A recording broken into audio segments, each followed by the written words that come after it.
Hey, hello guys, this is Faye here back with another video. And today I really didn't want to pull out my camera, so we're gonna do this with my phone here. And because I wanted to do a quick video about this, right? A while ago now, like a month ago, I believe a month or so ago, I finished the cheers by the way, the Riftwar Saga by Raymond E. Feist. So I've been wanting to talk about it for a while now, but I just don't have the time, and today I finally got some free time.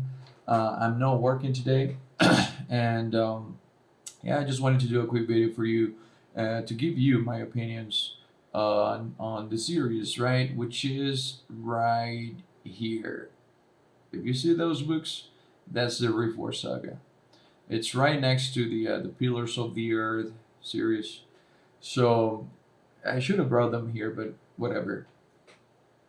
Before we start, I wanted to mention a quote by Terry Pratchett. Terry Pratchett, Discworld, Sir Terry Pratchett, and where he mentions the influence of Tolkien in fantasy in general. So it's an inevitable influence, right?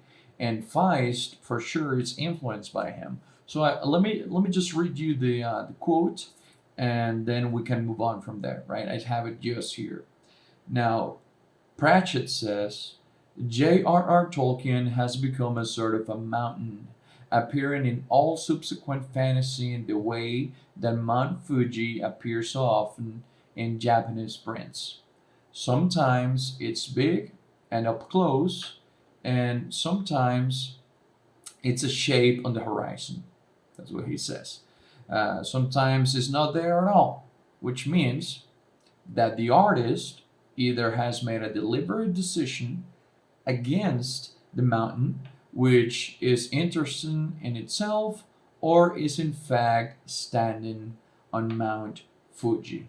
Now that's the quote by Pratchett, which is an amazing quote. And if you like fantasy, if you read about fantasy, about the genre, most likely you know that quote. But yeah, and that's precisely why I wanted to mention the Pratchett quote, because the influence in Feist from Tolkien is right there in your face, right? There's no way in hiding the influence. Feist surely doesn't care about the influence. He accepts the influence, right?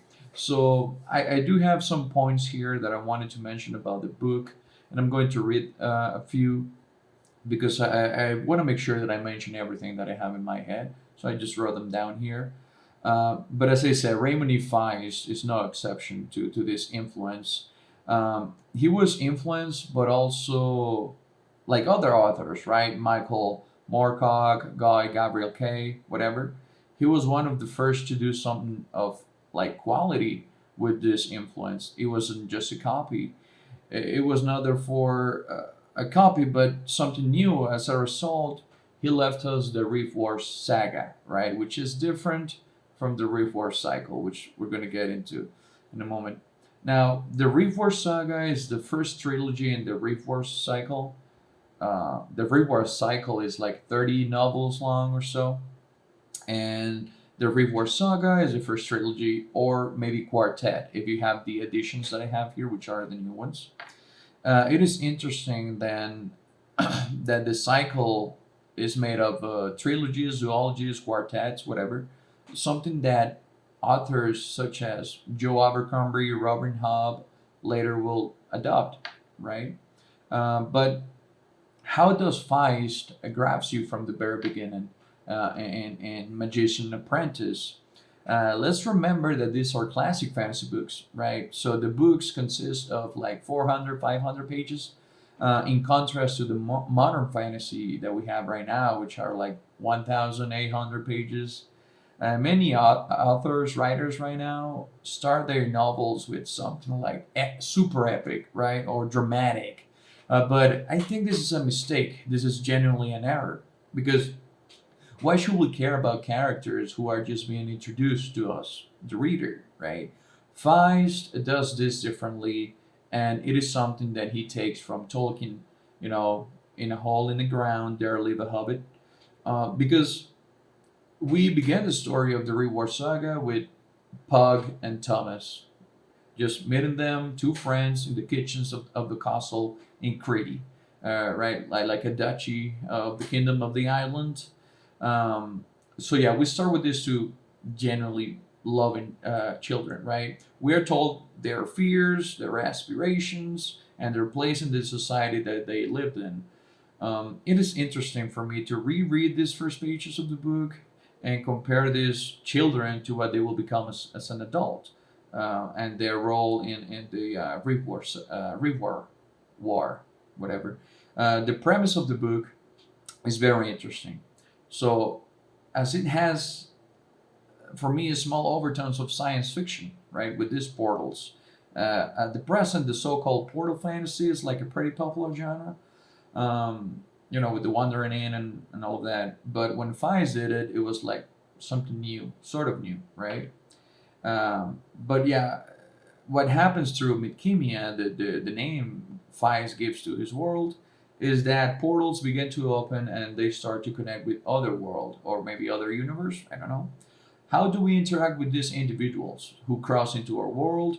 Are they hostile? Or how can we make ourselves understood if there was no time for assimilation and language and the armies are already crossing the gates, the portals, right? So that's interesting in itself. That's a very good premise.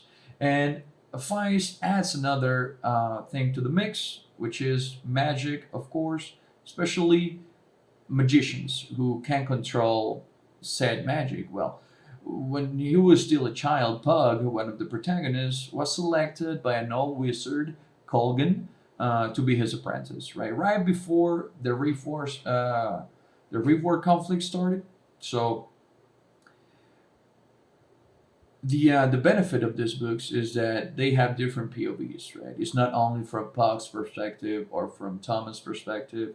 It's from multiple POVs that you gradually learn throughout the books. When it comes to the world of Midkemia, we have all the elements we can expect from classic medieval fantasy. You got the elves, dragons, dwarves, dungeons, trolls, prophecies, battles, Romans, all of that, and that is incredibly well done. That's fantastic. Feist's characters are incredible to me, and it is difficult for me to describe them since their nature, for me, it's in between classic fantasy and modern fantasy, right? I want to say that the beings that inhabit Midkemia are kind and honorable, each one of them. However, there are outlines of what we currently know as grimdark fantasy, just a tiny bit, especially the character Thomas, one of the most interesting characters in the series for me so far. Here, there are also influences of Ursula K. Le Guin's characters, who, despite apparently creating stories for a wide audience, there are times when the stories become cynical and actually pretty dark. The Riftwar Saga seemed to me to have stale in the third book, or second if you have the old editions, Silverthorn, right? While the prose quality is still excellent, it's still Feist, the narrative is not so much.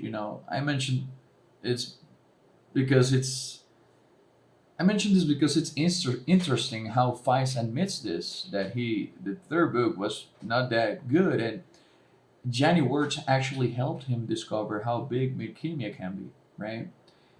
Because of this, the emotion and intrigue in the story are again present in the last book, A Darkness at Satanin.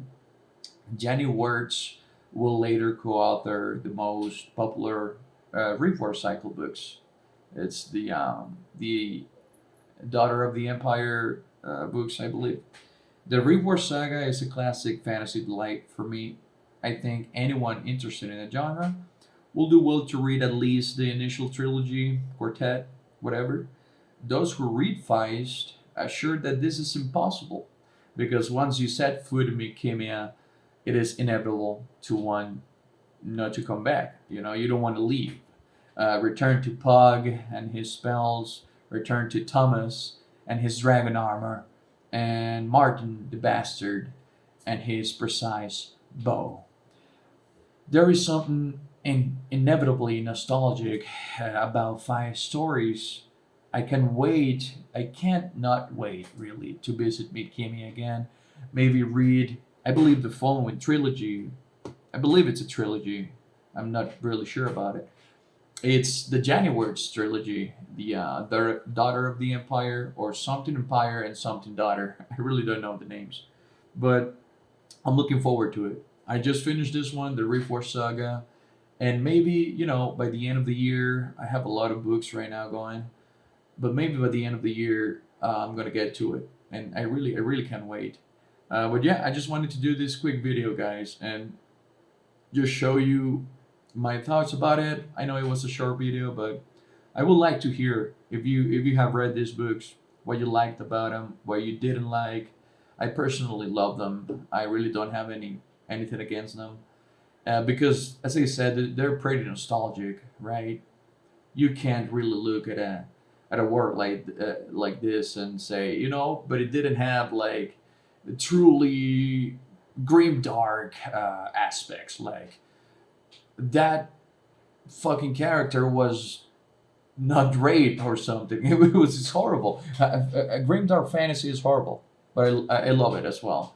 It really shows us the human aspects, but classic fantasy with all of its wholesomeness and its nostalgia and honorable characters, truly honorable, not gray.